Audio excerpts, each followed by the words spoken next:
right, you're on. Today's April 21st, 2014. We're at the Atlanta History Center in Atlanta, Georgia. My name is Joe Bruckner, and I'm here with Tony Hilliard.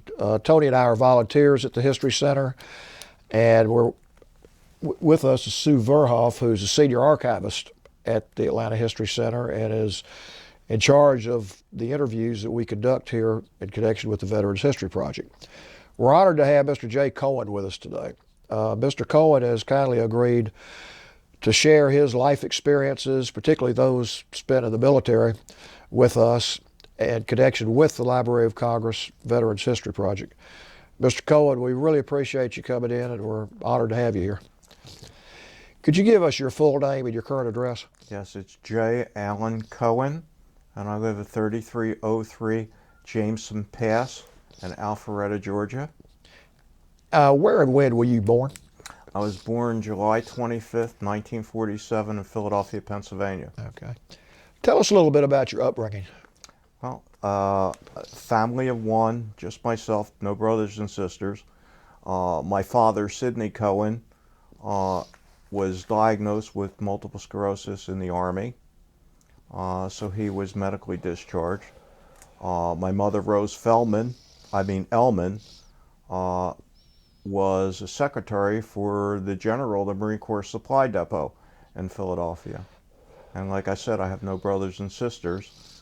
Grew up in Philadelphia, graduated from Allen High School in June 1966 in Philadelphia. Okay. What were the circumstances under which you went into the military? I right after high school, enrolled in college that September and was enjoying college life, except a year later our esteemed government decided to drop the college ratings, and other being drafted, I enlisted in the Naval Reserve. Uh-huh. How did your parents feel about that? Well, my father was deceased at that point. He died when I was a senior in high school. My mother was a little surprised because she really didn't want me to enlist because I was a self-surviving son. It was just myself. But I wanted to avoid the draft, and I enlisted in the Navy Reserve. And 3 months after I enlisted, my naval unit was called active duty. Well, talk about entering the military and your training and your experiences during the first portion of your military career. Well, like I said, the Naval Reserve unit was called active duty 3 months after I enlisted, and I received orders to the Naval Training Station at Great Lakes, Illinois for boot camp, and it was the first time I was on an airplane. Never was on an airplane before in my life. And of course, the first week in boot camp is testing and physicals and getting your hair cut and so forth. And the Sunday after I got there, the lights came on at 5 o'clock, and the drill sergeant came in, got everybody up, and said, "We're all going to church."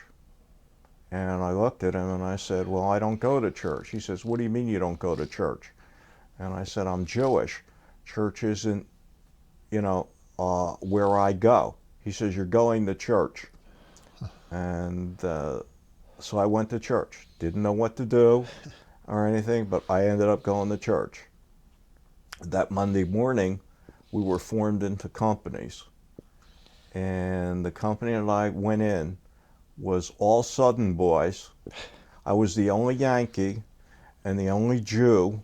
Okay, they were looking for horns on my head, and I swear to this day that I think about 50% of them never had shoes on until they were in the service. Yeah.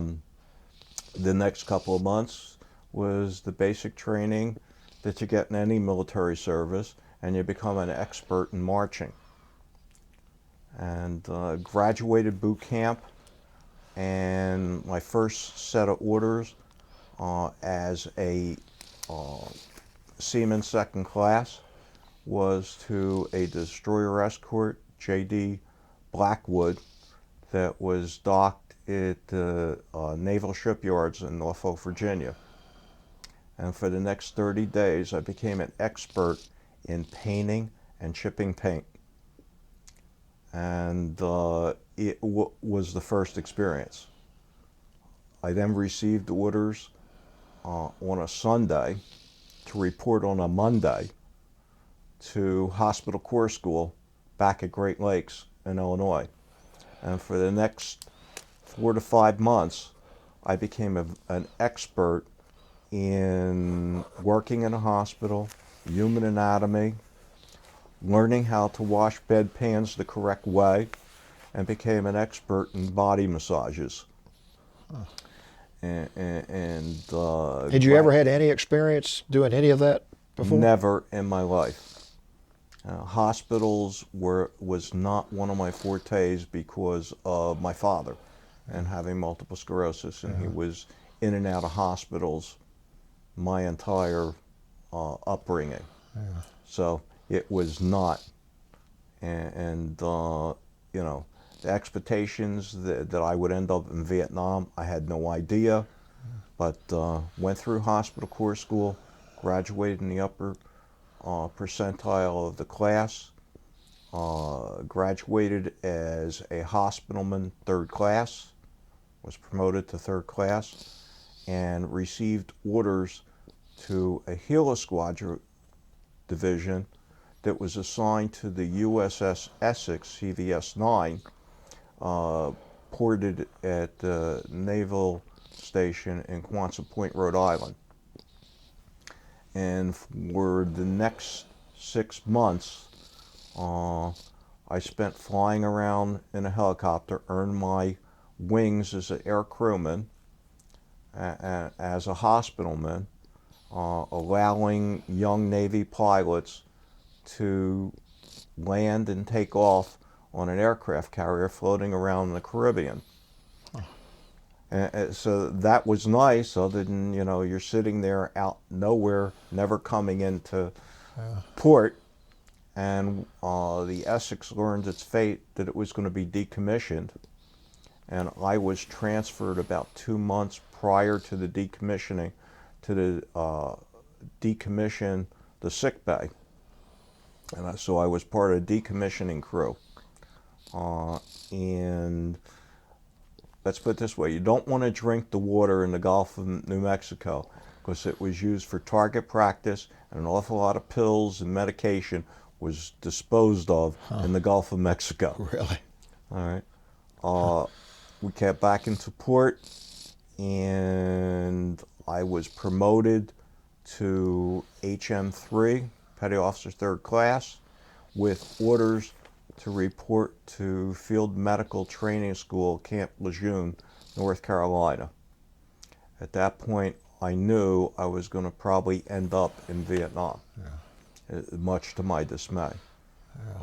For the next several months, became an expert in first aid.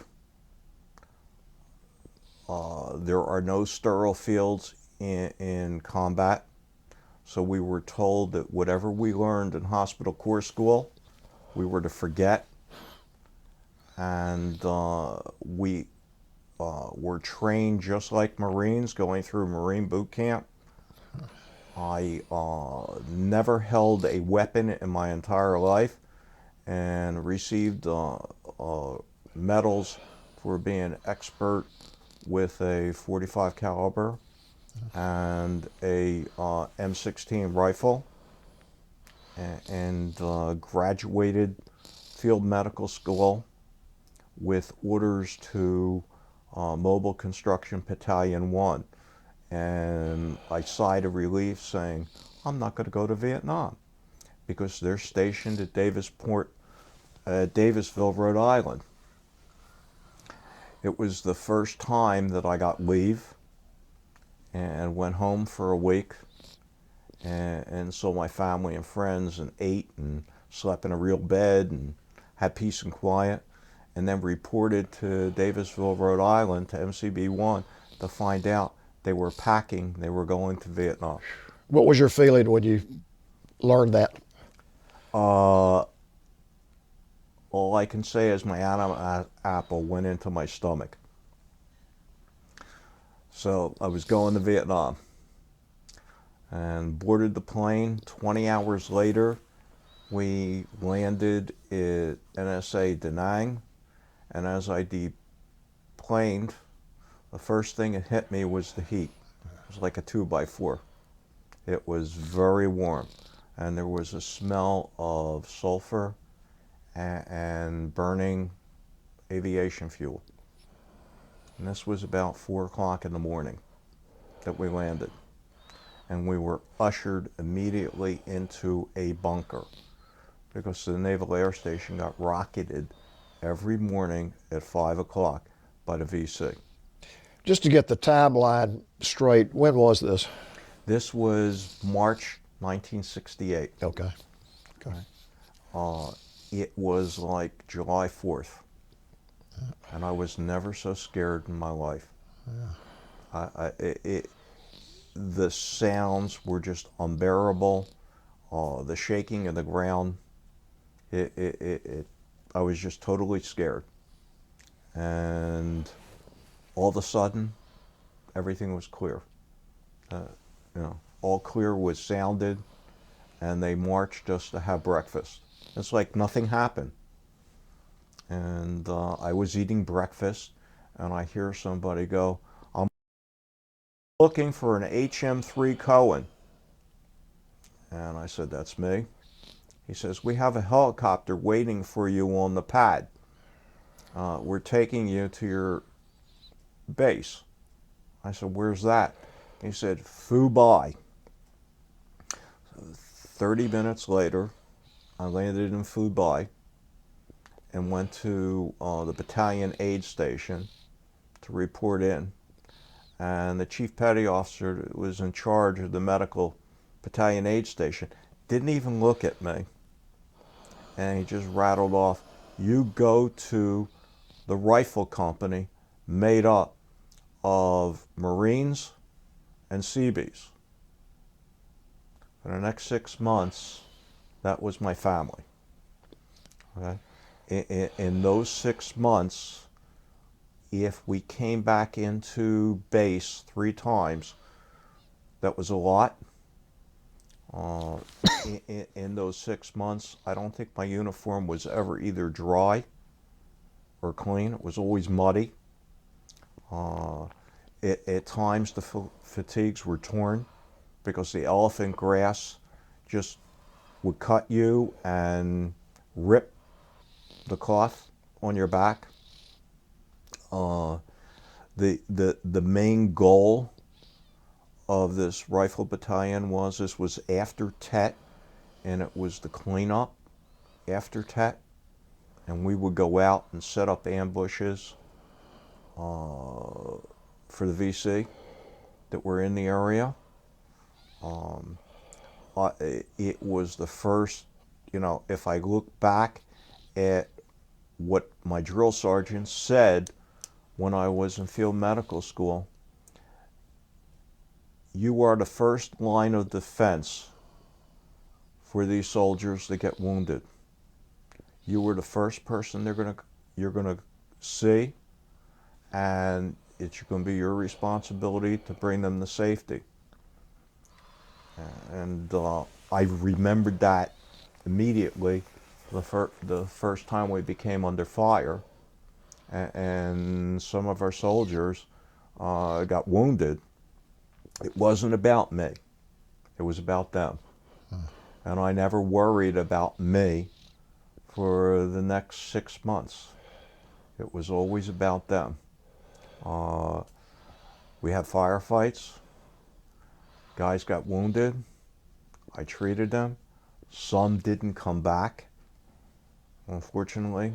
But I had to make the determination as to spend my time with someone who was passing or had passed, or someone that could be treated, that could get back into line, or somebody that needed to be treated to be medevac. Were you making these decisions? They were my decisions. As a hospital corpsman, third class, I made those decisions. The platoon sergeants, I mean, when I indicated somebody could go back into line, that they were minor wounds that I was able to patch up.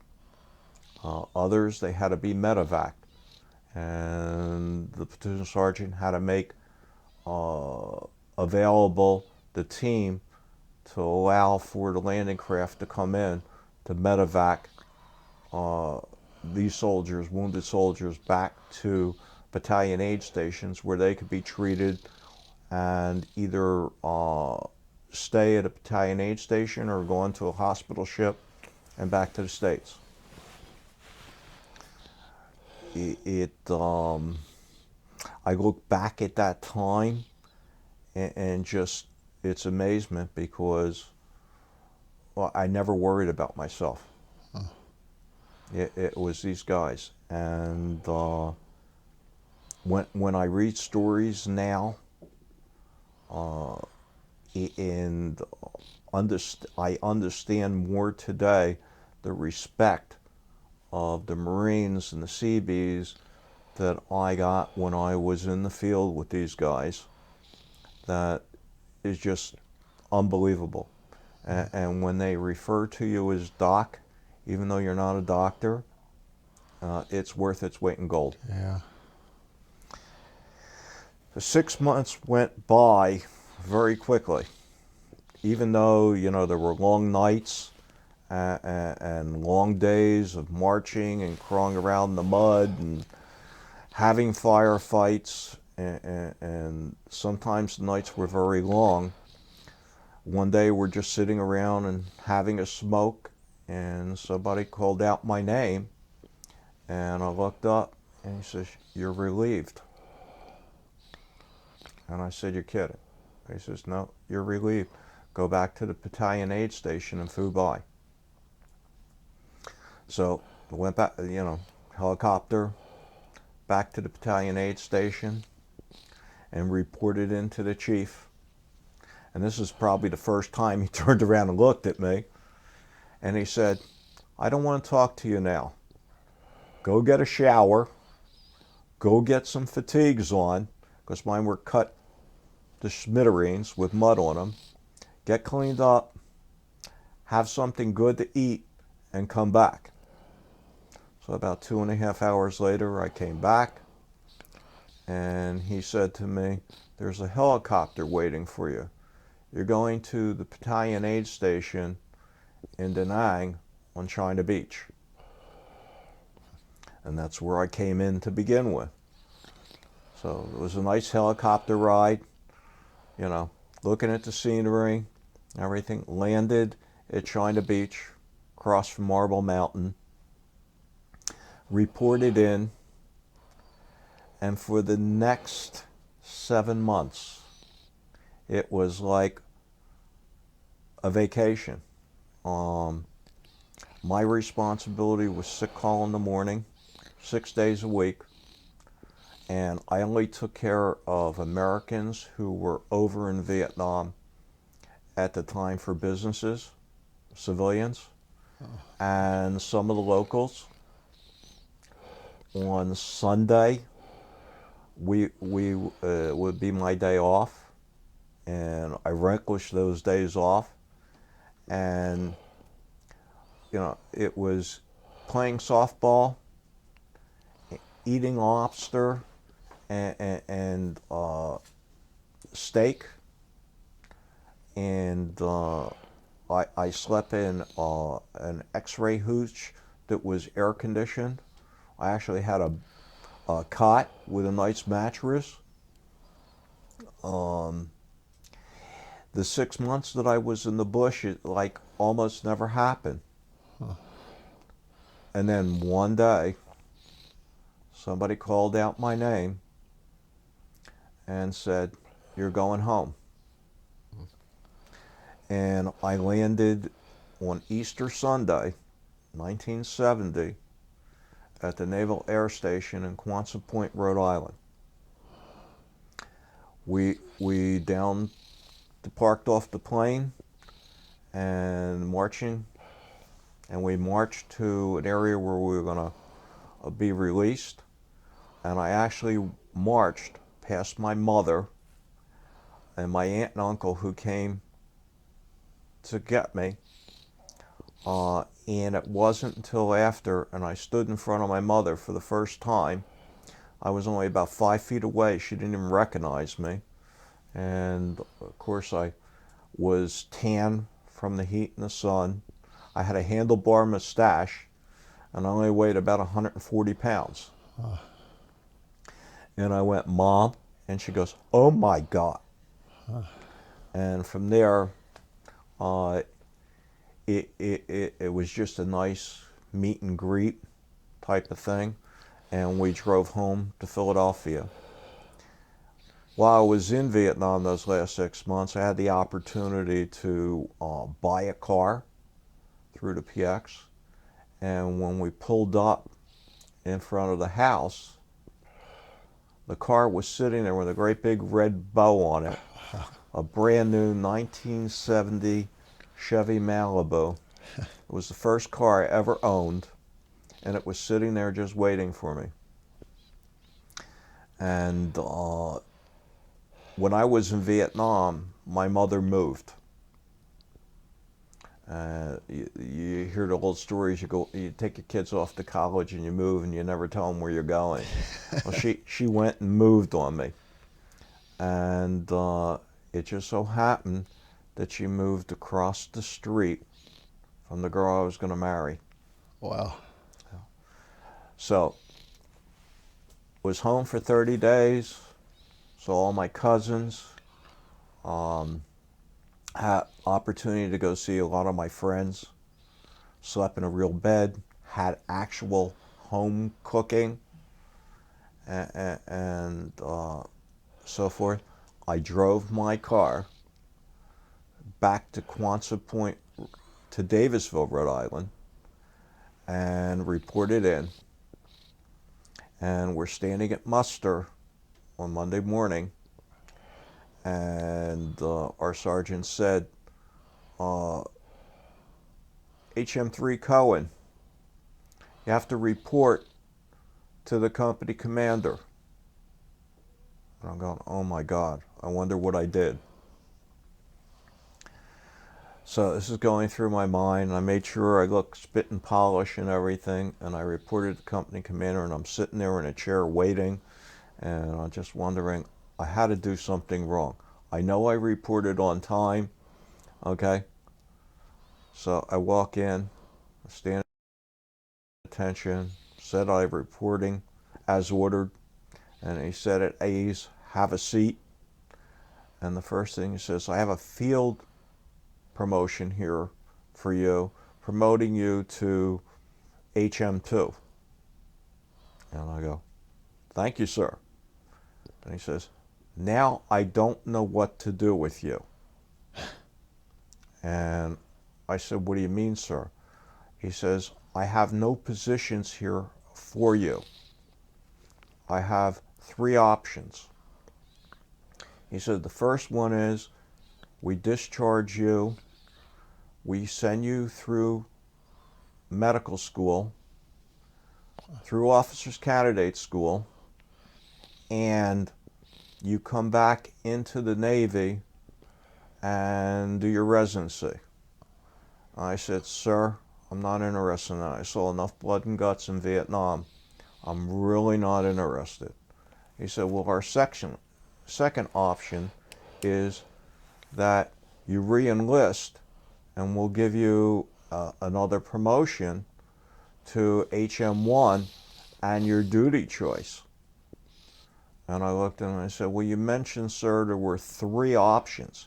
He said, yeah, the third option is we deactivate you from active duty and you report to the Philadelphia Naval Shipyard for inactive reserve duty.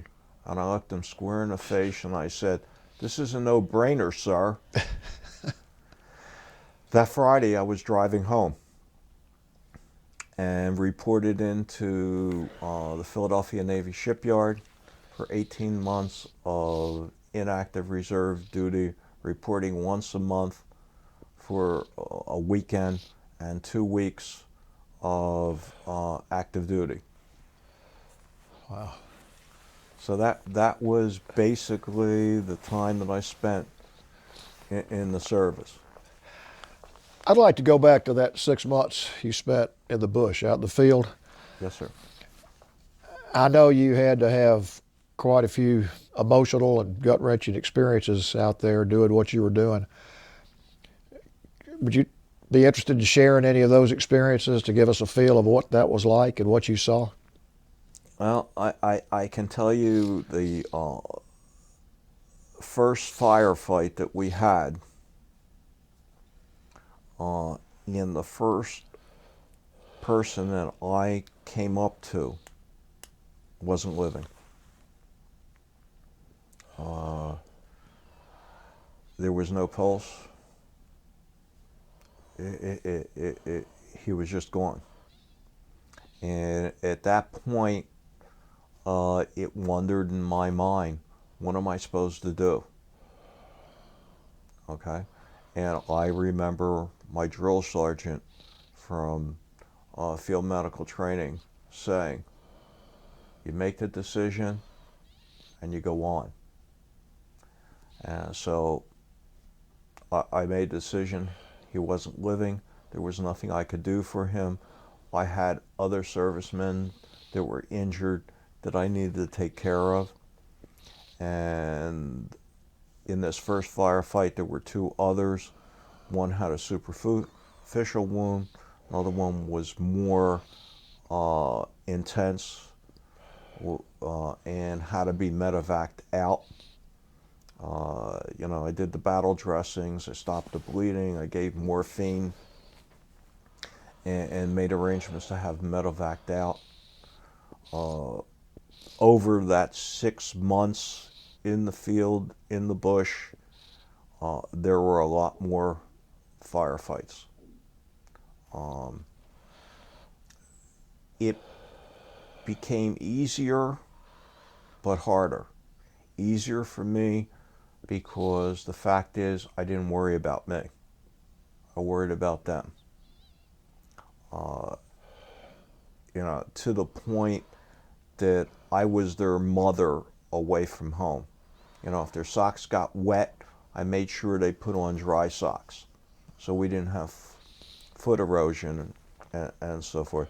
I made sure they took quinine so that we didn't have malaria. I made sure that the water they were drinking was pure.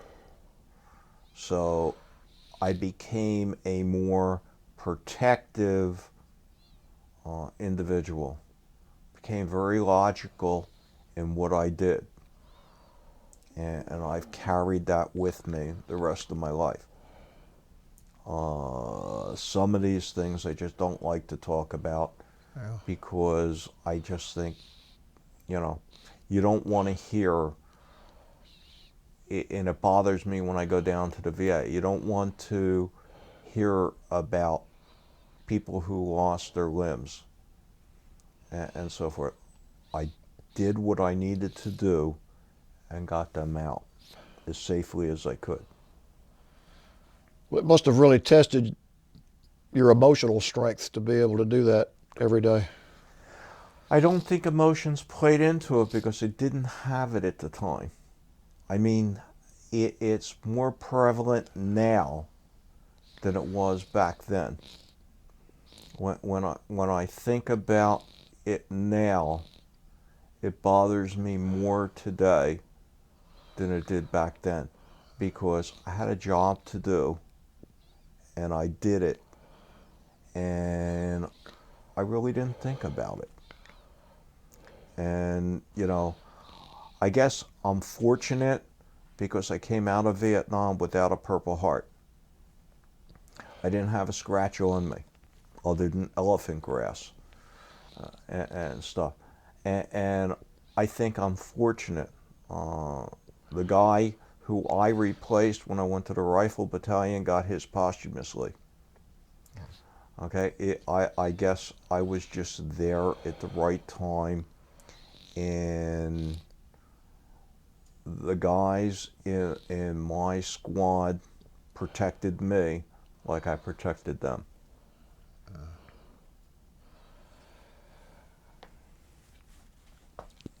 Tell us a little bit about your life after you got out of the military. I was discharged in February 1973. I married the girl across the street from me, Susan Roth. We've been married for 41 years. Congratulations. Almost 42. Thank you. We raised two girls, Stacy and Randy. We have three grandchildren, Alex, Aaliyah, and Olivia. I have one daughter right now that's living outside of Washington, D.C. My other daughter and granddaughter still live in Philadelphia. It was a chore to raise two girls. It's still a chore today. And so forth, but I love them as any devoted father would. Well. And so forth. I graduated college right after I got married, and spent 42 years in project and contract management, and retired last year. Okay. Congratulations on that too. Thank you. I think that since I retired, I've become very patriotic. I belong to 6 veterans organizations. The American Legion Post 201 in Alpharetta, Georgia. The Veterans of Foreign Post 12,002 in Alpharetta, Georgia. The American Vietnam Veterans Business Association here in Atlanta, Georgia.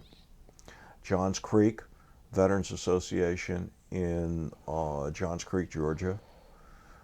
Johns Creek Vet Buds in Johns Creek. And the Corpsman United, which is all across the United States. I've basically, since I've retired, devoted all my free time to these organizations.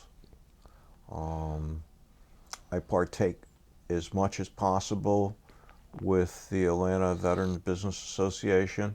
We last year, the governor of the state of Georgia issued a proclamation for Vietnam veterans that it's now a state holiday.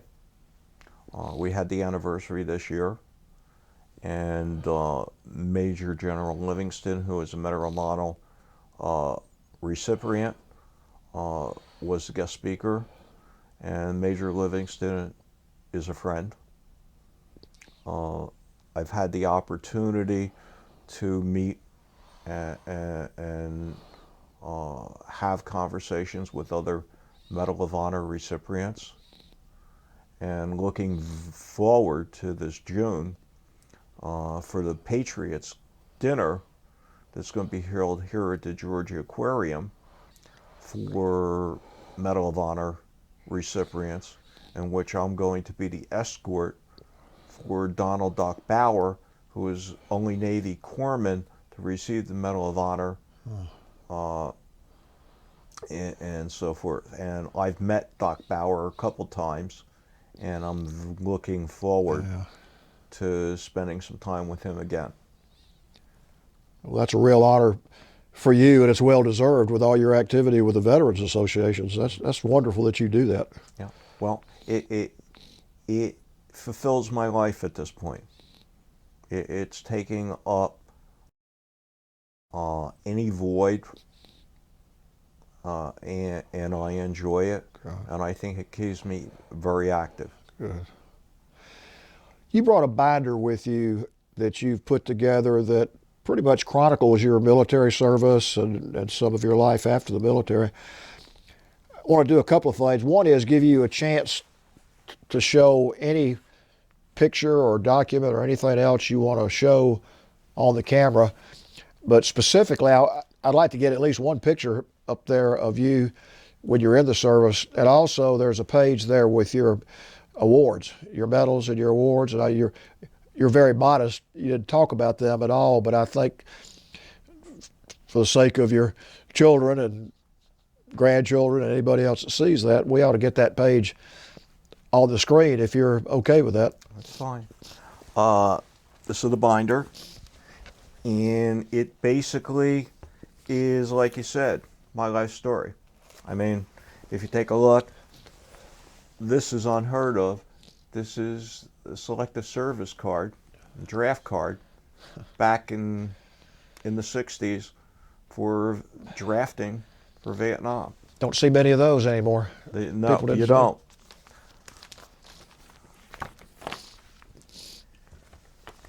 This is what I used to look like when I went to boot camp.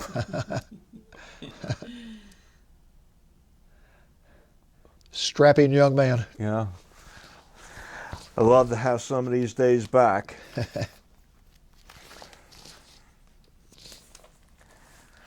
This picture is very dear to me. This is a picture of me and my cousin Jack. He went into the Army National Guard at the same time I enlisted in the Naval Reserve. He basically spent 6 months of active duty and then never made it anywhere else. He was released. And when I came home from hospital corps school, we had time to spend time with each other. He and I were like inseparable brothers growing up.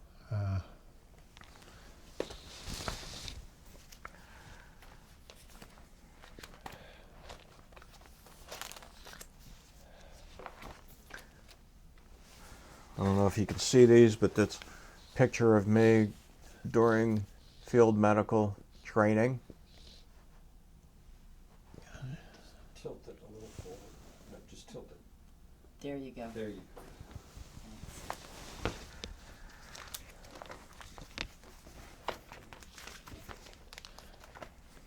go. Were the individuals that trained you Vietnam veterans in most cases?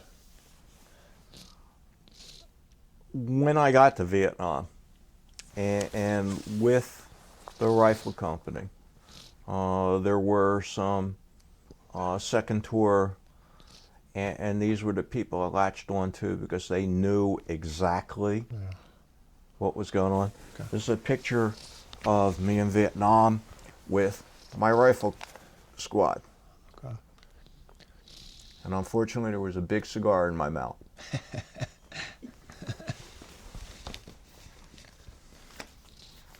And like I mentioned, when I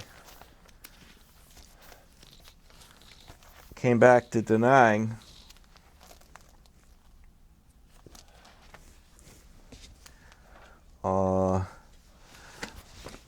I was kind of buff at 140 pounds. This is a favorite picture that my wife loves, that I was sitting on a cemetery monument. She loves that picture. Did you get And that this is one a up there? picture of me taking blood from one of our guys. Of course, that's a bigger picture of it right there.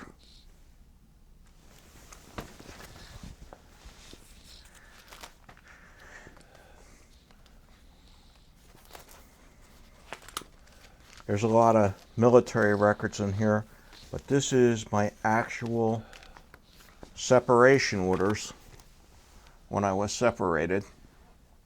Just tip it just toward the camp. There you go.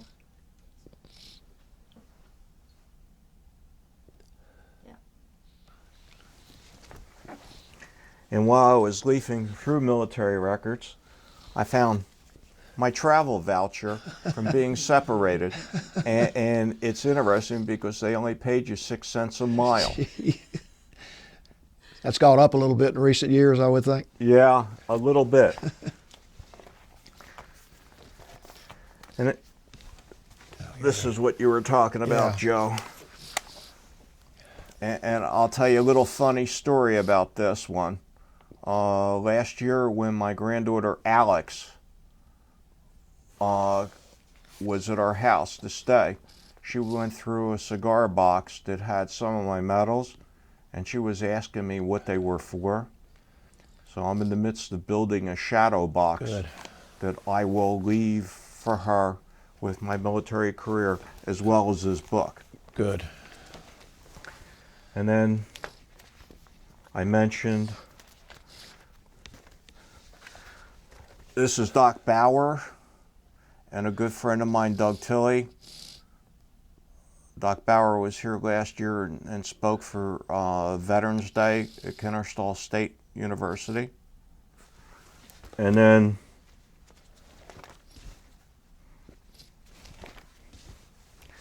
this is Major General Livingston, Just tip it just toward the camera a little bit. who was just here last month for our anniversary of Vietnam Veterans Day. And like I said, I will be with him on June 1st, Yeah. and Doc Bauer and a lot of our other medal recipients at the Patriots Ball here at the Atlanta Aquarium. That'll be quite an experience. I'm looking forward to it. I really am. I want to give Sue and Tony a chance to ask any questions they may have. Yeah. I hope this isn't a dumb question. When I hear Navy corpsman, I always think a ship. Were you assigned to cover a certain, like an infantry squadron as a corpsman, or how did they parcel your talents out? A corpsman doesn't necessarily have to be a ship. A corpsman generally, okay, the corpsman is the medical staff for the Marines, okay, and corpsmen do get assigned to Marines and Marine units. Seabee battalions have rifle companies that are made up of Seabees, which are Navy construction battalion, as well as Marines for policing areas. My rifle squad was made up of both Marines and Seabees, and our job was clean up after Tet from the Phu Bai area, northern Vietnam, all the way up to the DMZ. So Phu Bai way, all the way up to DMZ. And we had to cover that area. So where you think about the luxury of being on a ship, which I have been, okay, I've had the reverse where I've been in the field. How many men? The squad's made up of 8 men. It was made up of myself, 2 Seabees, and the rest Marines. The Marines took charge. The Seabees were more of a filler. You mentioned that in your last 6 or 7 months in Vietnam, you treated some Vietnamese civilians. Yeah. Did you have any opportunity to get a feel about what they felt about their experience or what was going on in their country, or did they talk about it at all? Or? We would do what was called first aid runs, and we would go to the local villages, and we would treat the locals. Okay.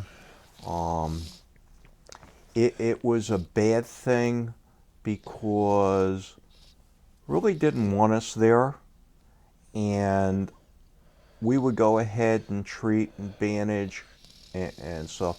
We come back a day or 2 later and they weren't wearing the bandages, or the bandages were ripped off by the Viet Cong, or it indicated to the Viet Cong that the Americans were there. Yeah. So a lot of our treatment of the locals were the locals that were on the base, okay, and some of the locals in the nearby village where we didn't have to worry about the VC as much. Okay. So they were treated, plus the fact we made sure vaccinations and those kind of things were up to date with the people that were working on the base, because they were in direct contact Yeah. with us. And one other question on the timing. It was right after Tet of 68, and people are aware of a lot that went on there.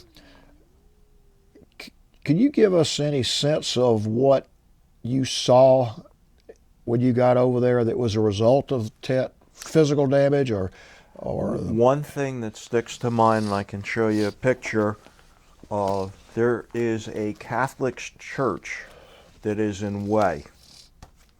And the first time I saw the church, I was amazed because the church itself was full of bullet holes.